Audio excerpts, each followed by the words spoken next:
Minggu. Bapak, Ibu, dan saudara-saudara yang dikasihi Tuhan, firman Tuhan di minggu setelah tahun baru diambil dari kitab Yeremia pasal 31 ayatnya yang ke-10 dan diakhiri di ayat yang ke-14. Demikianlah firman Tuhan. Dengarlah firman Tuhan, hai bangsa-bangsa. Beritahukanlah di tanah-tanah pesisir yang jauh, katakanlah, Dia yang telah menyerahkan Israel akan mengumpulkannya kembali dan menjaganya seperti gembala terhadap kawanan dombanya. Sebab Tuhan telah membebaskan Yakub, telah menebusnya dari tangan orang yang lebih kuat daripadanya. Mereka akan datang bersorak-sorak di atas bukit Sion. Muka mereka akan berseri-seri karena kebaikan Tuhan, karena gandum, anggur, dan minyak, karena anak-anak kambing domba dan lembu. Hidup mereka akan seperti taman yang diairi, mereka tidak akan merana lagi. Pada waktu itu, anak dara akan bersukaria menari-nari bersama orang-orang muda dan orang-orang tua. Aku akan mengubah duka cita mereka menjadi sukacita, akan menghibur dan membuat mereka gembira lepas dari kedukaan mereka. Aku akan memuaskan para imam dengan kelimpahan, dan umatku akan kenyang dengan kebaikanku. Demikianlah firman Tuhan.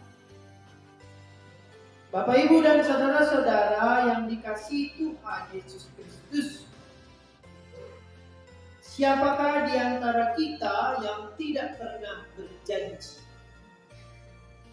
Hampir semua kita pernah menyatakan janji, minimal satu kali seumur hidup.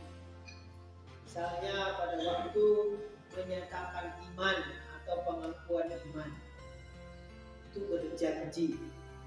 Kemudian pada waktu menikah, kita juga berjanji setia sampai mati. Dan juga kita juga berjanji lagi setelah kita punya anak, dibawa ke gereja, dibaptis, lalu berjanji. Artinya siklus kehidupan kekristenan kita tidak pernah lepas dari janji. Itulah mengapa Tuhan juga dikenal dengan Tuhan perjanjian. Makanya Alkitab kita dinamai Perjanjian Lama dan Perjanjian Baru. Kenapa Tuhan disebut Tuhan perjanjian? Karena kerap sekali mengikat janji dengan para nenek moyang leluhur kita, orang percaya, dan juga kita sekarang ini. Termasuk janji keselamatan yang selalu ditepatinya. Seperti dalam bacaan kita, Tuhan memang menghukum bangsa Israel baik utara maupun selatan, tetapi juga penghukumannya itu tidak bisa kita lepaskan dari keselamatannya. Sama seperti seorang orang tua atau mendidik anak-anaknya, tentu juga menghukum mereka, tetapi untuk keselamatan, untuk hidupnya, bukan menghukum untuk kematiannya, tetapi untuk kehidupan. Hidup bangsa Israel tidak berakhir di pembuangan, tetapi kembalinya mereka ke tempat seharusnya mereka berada. Demikian juga dalam kehidupan kita, hidup kita tidak berakhir pada penderitaan atau penghukuman, tetapi hidup kita akan berakhir dalam sebuah situasi kondisi, yaitu kebaikan Tuhan itu sendiri. Tuhan tidak menghukum, lebih kepada membina mereka untuk mengalami perubahan karakter. Jika mengikuti gambaran dari kitab Hakim-Hakim, memang umat itu berdosa, lalu mereka dihukum, lalu mereka berseru-seru kepada Tuhan, lalu mereka diselamatkan, lalu mereka hidup damai, tenang, sejahtera. Namun di tengah-tengah kenyamanan itu, mereka kembali lagi berdosa. Jadi kalau menurut kitab Hakim-Hakim, terjadi lingkaran yang tidak pernah putus, yaitu berdosa, lalu dihukum, lalu berseru-seru, diselamatkan, hidup dalam kedamaian, lalu berdosa lagi. Itulah circle kehidupan orang Israel. Namun kini janji keselamatan yang ditawarkan Tuhan melalui Nabi Yeremia adalah pemulihan dan berada dalam tatanan yang baru. Artinya Tuhan mau mengundang semua orang Israel, baik Israel Utara maupun Selatan, untuk berada bersama-sama di dalam pemulihan dan juga tatanan yang baru yang diberikan Tuhan.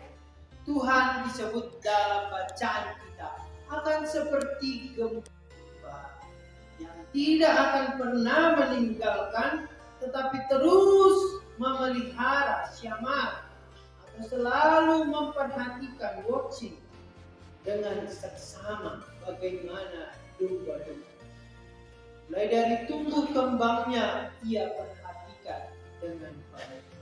Sama seperti orang tua yang akhirnya memutuskan untuk memilih antara ayah dan ibu siapa yang bekerja. Karena mereka tidak merelakan pertumbuhan anaknya tanpa orang tua. Jadi mereka mau melihat setiap hari perkembangan apa yang ada dalam diri anak. Karena mereka begitu cinta terhadap kehidupan. Bukan berarti kita harus jadi resign semua ya. Jadi tiba-tiba Pak Tamang Malau harus resign. Jadi berantem lagi di rumah ya. Jadi tidak setia. Tetapi yang mau kita lihat adalah bahwa Tuhan itu kini menawarkan diri untuk terus memelihara. Pemeliharaan ilahi itu yang tak pernah terputus. Meski selama ini ia terus memelihara, tetapi ini lebih lagi. Syamar ia gunakan. Sama seperti Kejadian 2 ayat 14 juga menggunakan kata syamar yang berarti memelihara sampai tuntas. Jadi bukan memelihara setengah-setengah. Seperti orang tua kita tidak pernah pensiun menjadi orang tua. Ada di sini yang sudah pensiun jadi orang tua?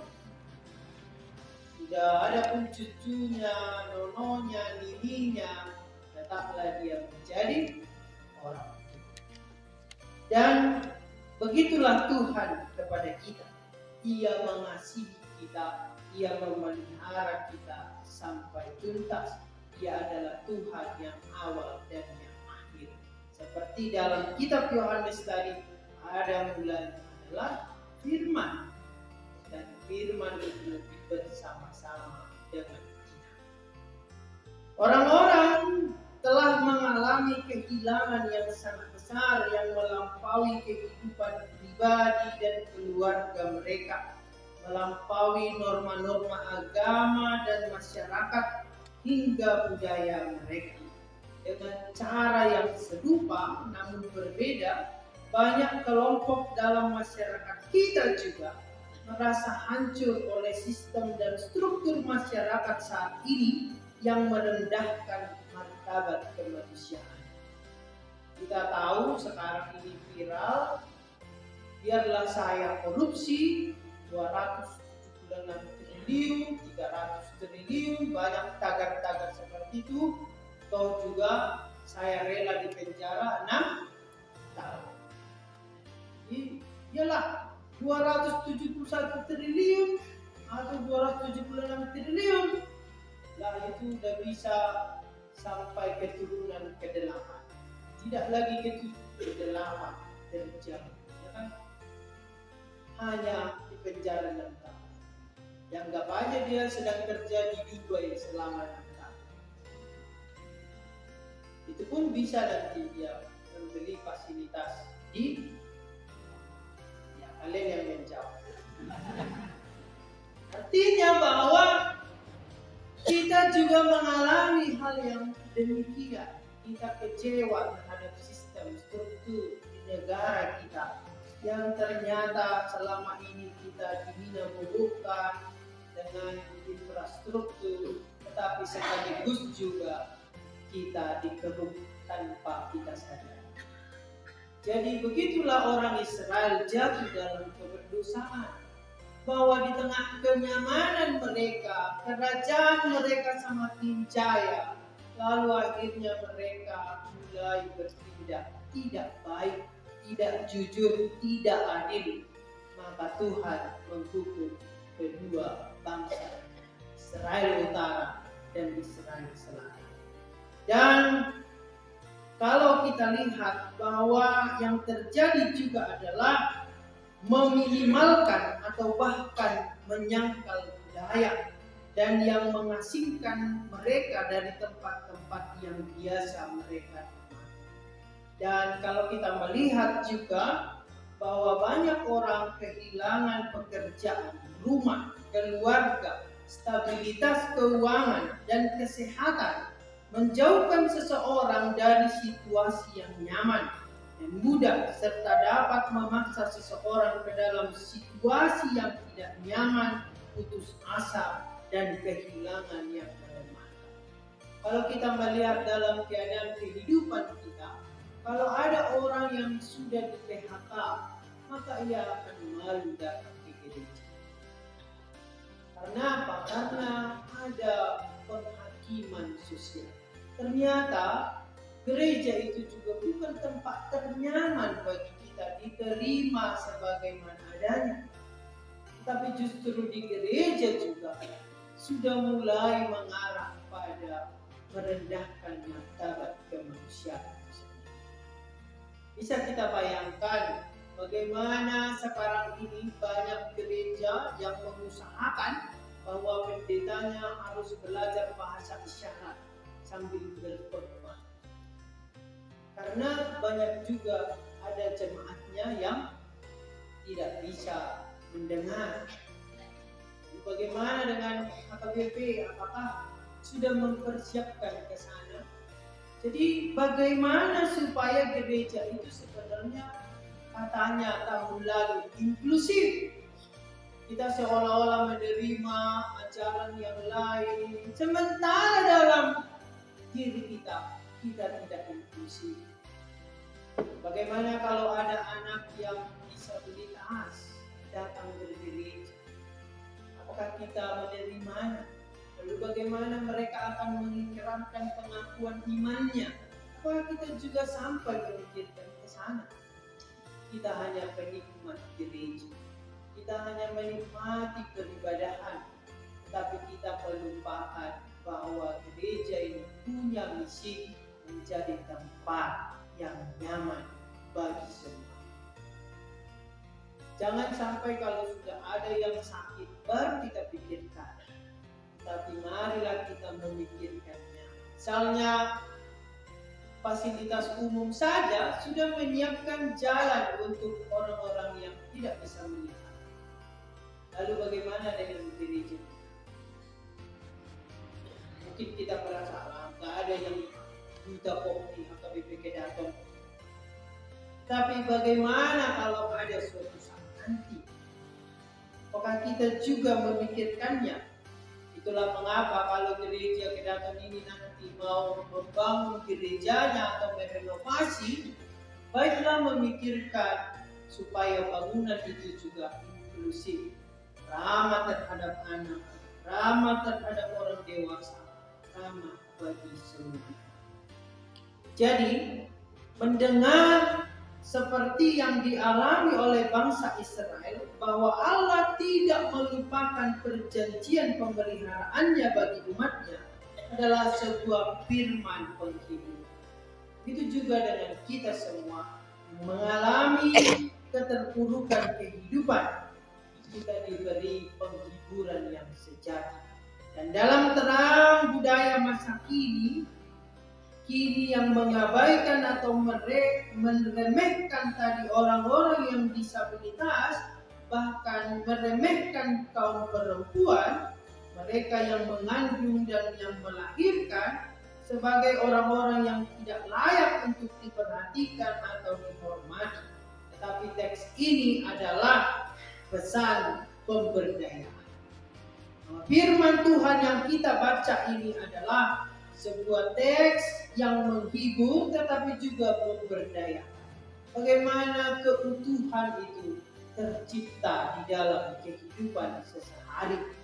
Pesan mendasar yang berbicara kepada mereka yang sering dilupakan, diabaikan, dipinggirkan, atau diabaikan dalam budaya saat ini adalah bahwa apapun situasi kita, Tuhan memiliki firman yang menyelamatkan, yang meneguhkan, dan membangkitkan semangat bagi kita. Inilah firman Tuhan itu yang kekal selama-lamanya. Semua yang merasa terpinggirkan, merasa tidak dihargai, tidak dihormati, kini diberdayakan. Dan itulah misi dari gereja-gereja. Jadi ada sebuah lagu dari WCC yang berjudul siapakah yang bisa mengakses meja perjamuan. Jadi banyak ternyata mengakses meja perjamuan itu sangat sulit sekali, dibatasi oleh berbagai hal. Kita terkadang karena merasa terlalu berdosa, tak usahlah berjamuan, tidak mau berjamuan. Tetapi semestinya semua orang diundang dalam perjamuan, supaya kita merasakan dan siap berubah dalam kehidupan kita. Oleh karena itu, tujuan dari penghukuman yang dilakukan oleh Tuhan bukanlah kebinasaan, melainkan kesediaan untuk sadar diri dan bertobat.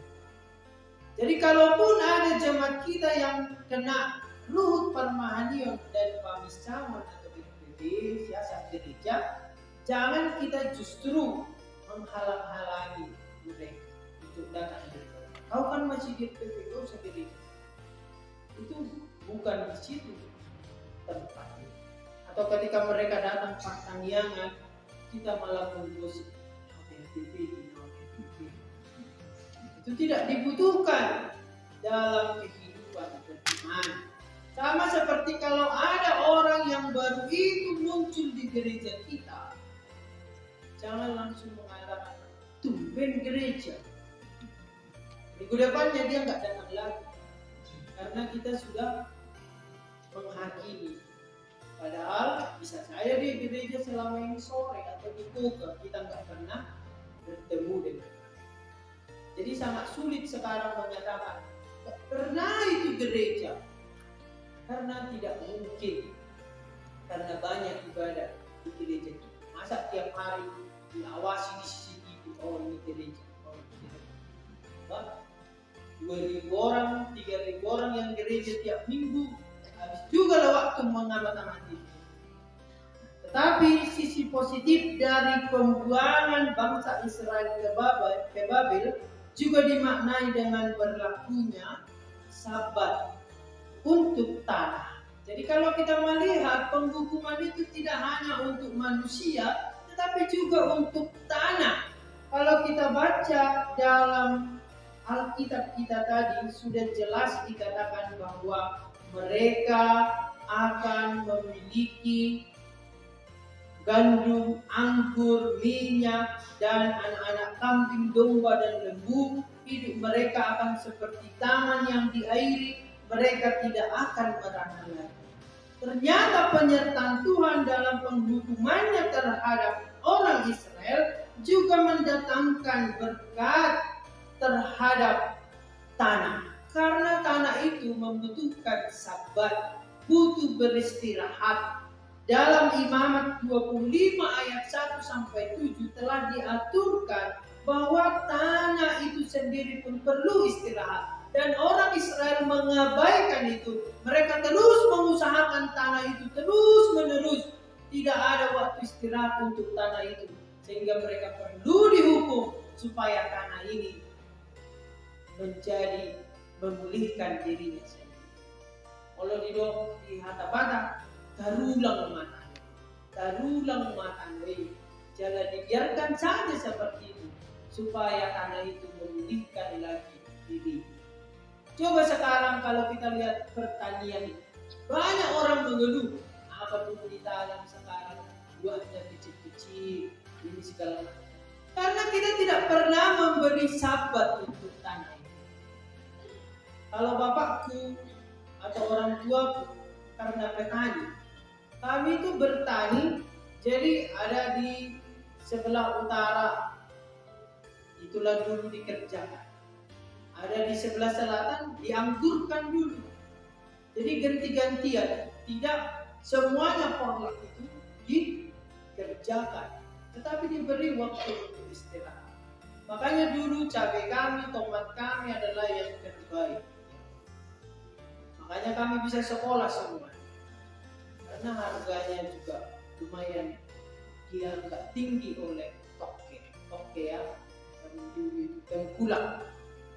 Nah, oleh karena itulah keterbuangan bangsa Israel membuat tanah itu menjadi subur. Makanya Tuhan mampu menjanjikan di sini bahwa mereka akan seperti taman yang diairi. Mereka tidak akan merana lagi karena mereka sudah berkecukupan. Jadi oleh karena itu yang mau dikatakan adalah rencana Tuhan adalah rencana keselamatan bukan saja pada manusia, tetapi juga keberlangsungan ciptaan yang lain. Lalu apa yang terjadi setelah itu? Maka dari buah penghukuman itu, gandum, anggur, minyak, dan ternak bisa berhasil, maka mereka berseri-seri seperti yang dibilang orang Batak, sinur mapinahan, gabe ma diulang. Karena semua orang Batak pada waktu itu punya pinahan dan punya hauma. Jadi dari pinahan inilah kotorannya itu dibawa ke hauma. Kalau ini sudah bagus, maka pertanian juga bagus. Jadi seperti itulah kehidupan kita terbangun, karakter kita terbangun. Bahkan di perantauan ini kita harus memperhatikan lingkungan kita, maka kita bisa sejahtera. Maka dalam Yeremia juga disebut bahwa usahakanlah kesejahteraan kota yang kamu diami, maka kamu pun akan hidup sejahtera. Kalau ternak sudah aman, maka tanaman-tanaman pun akan aman. Hidup mereka dan kita akan seperti taman yang diairi dan tidak merana lagi.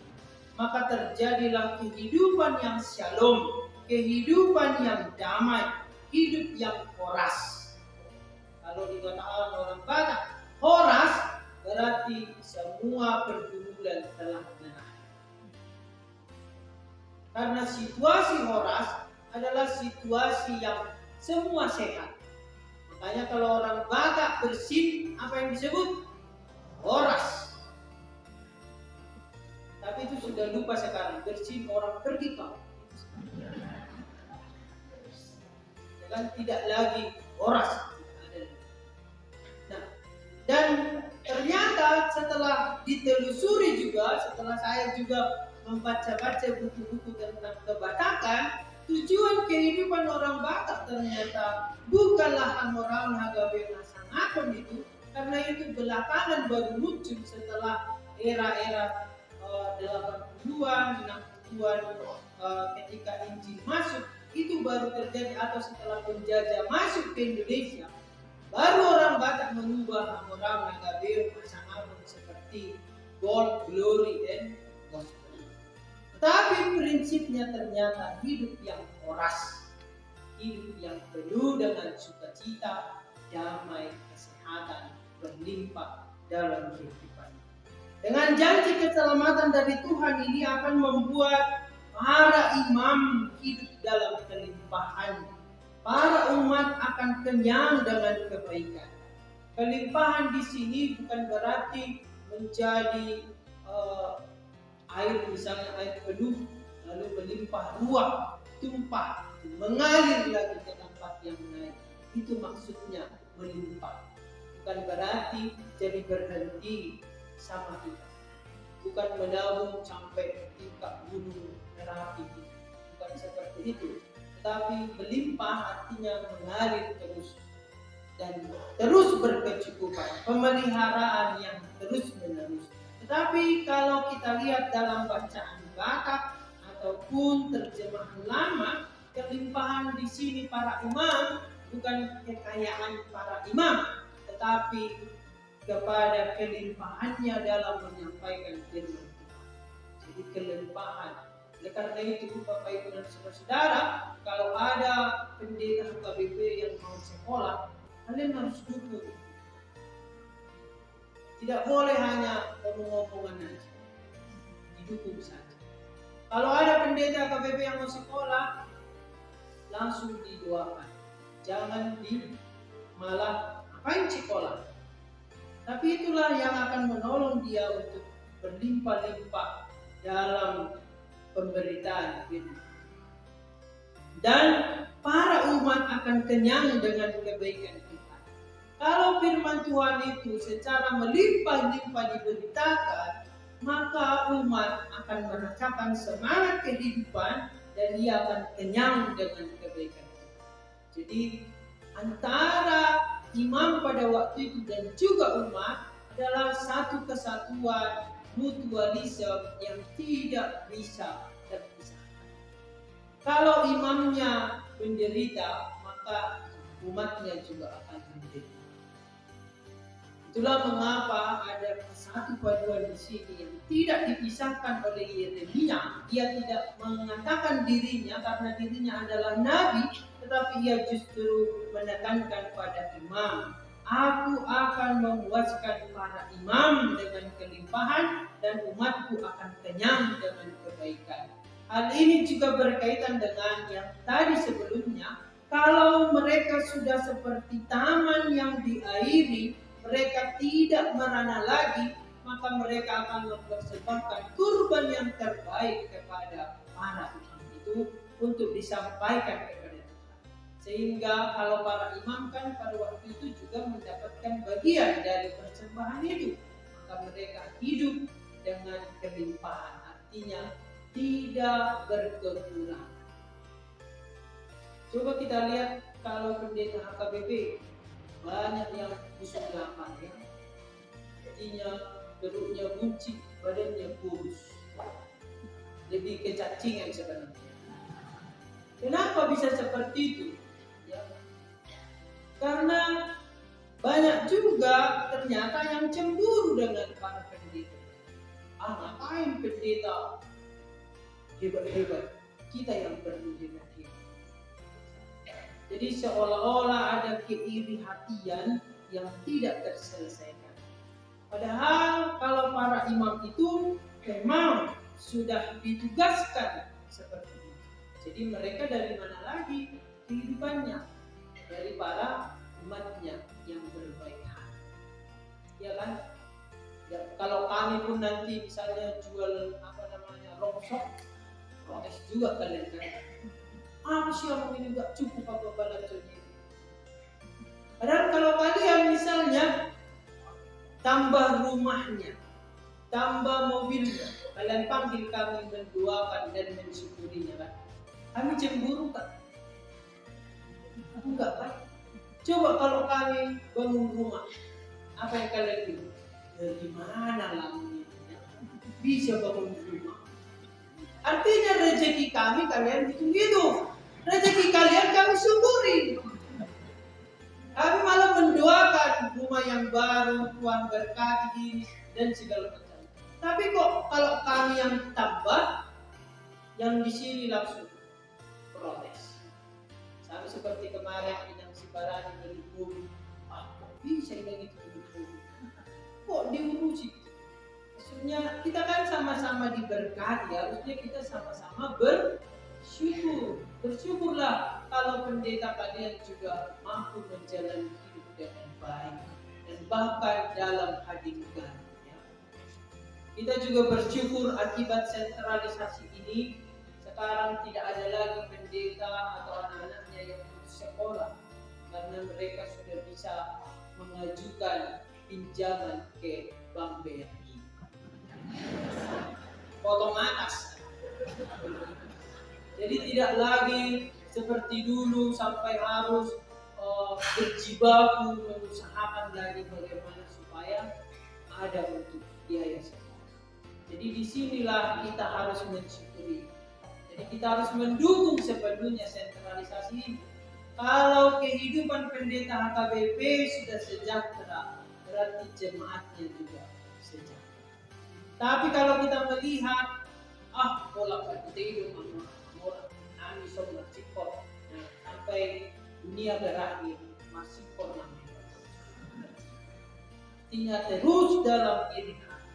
Karena itu bagi orang Kristen hal yang paling utama di antara pernyataan positif tentang tujuan Allah dalam Alkitab kita adalah inkarnasi itu sendiri. Bagaimana dalam firman itu telah menjadi manusia dan manusia atau Tuhan itu bersama-sama dengan kita. Artinya imam dan manusia itu tidak lagi punya batas, tetapi dipersatukan oleh Tuhan Yesus Kristus untuk mengalami kebaikan kehidupan. Jadi sejak awal firman Allah dalam Yohanes 1 ayat 1 dan dalam padanan bahasa Yunani disebut logos, yaitu sebuah tujuan atau tujuan adalah hidup. Jadi tujuan daripada Allah yang menjadi manusia, firman yang menjadi manusia adalah hidup, bukan kematian. Oleh karena itu mari kita mengupayakan hidup bagi semua orang, tidak hanya untuk diri kita sendiri. Dan penggenapan tujuan kekal Allah adalah wahyu bahwa kasih karunia dan kebenaran itu harus menjadi gaya hidup kita, yang darinya kita semua telah menerima kasih karunia demi kasih karunia. Kasih karunia yang berkelanjutan, tidak berhenti, tetapi terus menerus. Oleh karena itu, Bapak Ibu dan saudara-saudara, secara masuk akal teologis selama musim Natal adalah perayaan inkarnasi. Untuk membaca secara bersamaan Yeremia 31 dan Yohanes tadi ini adalah pelajaran bagi kita bahwa kedua teks ini membawa kita pada kehidupan yang dikehendaki Allah dan yang merupakan hasil dari kasih karunia Allah yang luar biasa dan tidak pernah berhenti.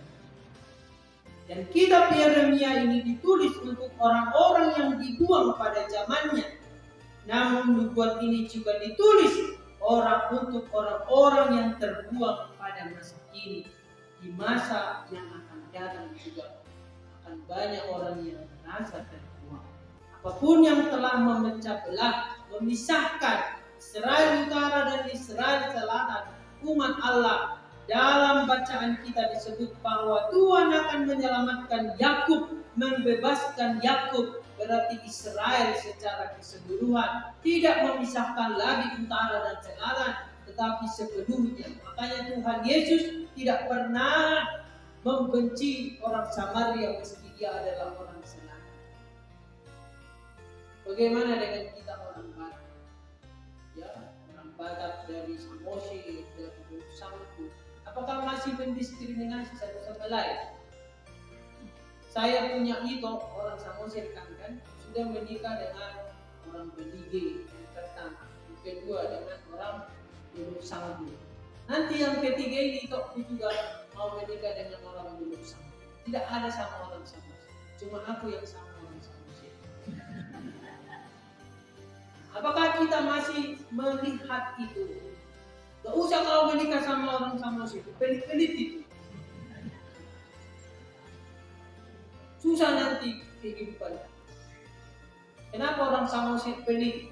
Ya karena latar belakang kehidupannya. Karena di sana susah kehidupan pada waktu itu. Tanamannya pun sampai pinggir jalan diusahakan ditanami supaya semuanya diparah sudah. Itulah kira-kira. Kalau di Dulu Sanggul orang berlimpah ruah tanaman. Jadi mereka buas.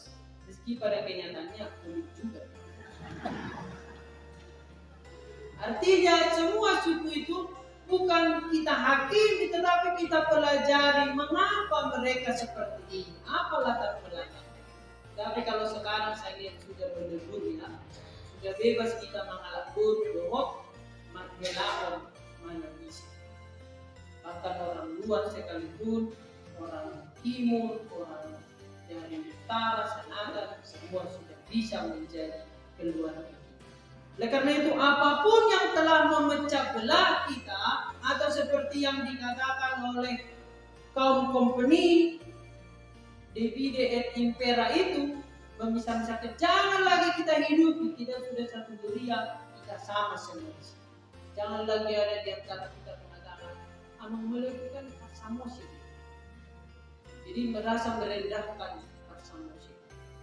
Tetapi kita sama-sama mengangkat martabat. Allah telah menjadikan kita semua satu, dan bersatunya kembali keluarga adalah saat yang penuh sukacita.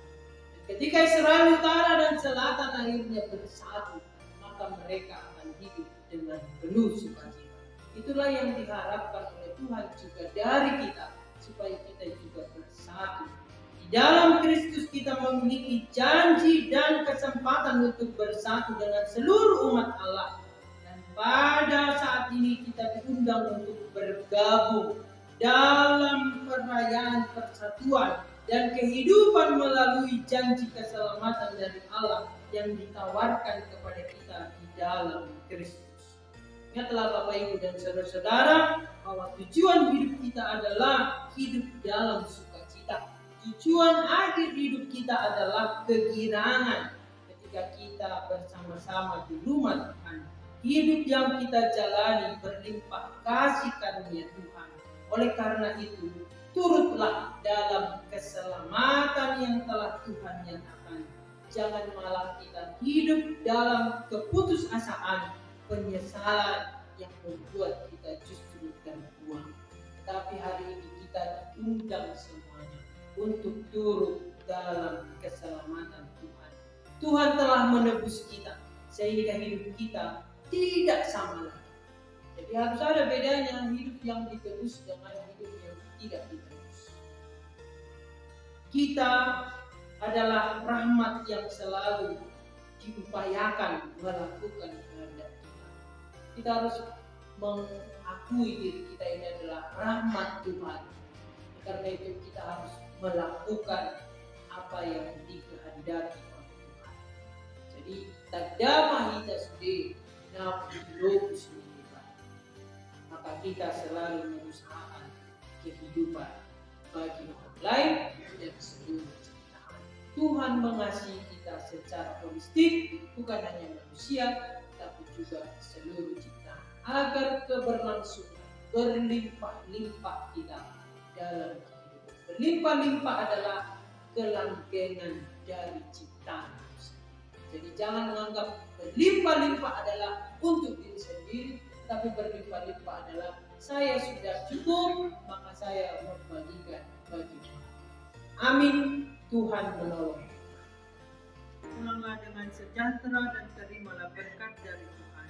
Tuhan memberkati engkau dan melindungi engkau.